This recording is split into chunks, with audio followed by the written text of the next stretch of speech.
हिंदी सिनेमातील दमदार अभिनेत्री स्मिता पाटील यांचं आयुष्य जितकं यशस्वी होतं तितकंच ते भावनिक आणि अनेक चर्चांनी भरलेलंही होतं। त्या काळात जेव्हा फिल्म इंडस्ट्रीमध्ये गोऱ्या रंगाच्या नायिकांना जास्त पसंती दिली जायची तेव्हा स्मिता पाटील यांनी आपल्या अफाट टॅलेंटच्या जोरावर स्वतःची एक वेगळी आणि ठळक ओळख निर्माण केली।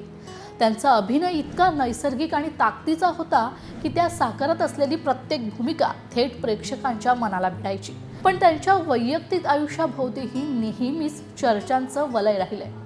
कामाच्या दरम्यान त्यांचं नाव अभिनेता राज बब्बर यांच्याशी जोडलं गेलं होतं। सुरुवातीला लोकांनी ते फक्त अफवा म्हणून घेतलं, पण हळूहळू दोघांनी आपलं नातं स्वीकारलं।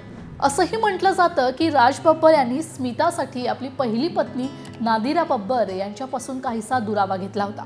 या नात्यामुळे स्मिता यांना समाजाकडून बराच विरोध आणि टीकाही सहन करावी लागली होती। तर पुढे स्मिता पाटील यांच्या नमक हलाल या चित्रपटाच्या चित्रीकरणाशी संबंधित देखील आणखी एक रंजक किस्सा आहे। अमिताभ बच्चन यांच्यासोबत आज रपट जाए तो हमें ना उठाए हे गाणं शूट झाल्यानंतर स्मिता अचानक खूप भावुक झाल्या आणि रडू लागल्या, कारण त्या नेहमीच गंभीर आणि अर्थपूर्ण सिनेमा करायला इच्छुक होत्या।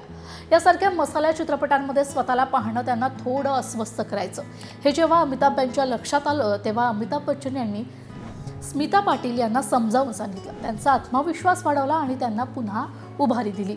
आज स्मिता पाटील जरी आपल्यात नसल्या तरी त्यांचे चित्रपट, त्यांचा अभिनय आणि त्यांची ती वेगळी ताकदीची ओळख आजही सिनेमाप्रेमींच्या मनात ताजी आहे आणि कायमच राहणार। तुम्हाला स्मिता पाटील यांचे कोणते सिनेमे जास्त पाहायला आवडले हे आम्हाला नक्की कमेंट करून सांगा। त्यासाठी लोकशाही फ्रेंडलीला लाईक, शेअर आणि सबस्क्राईब करा।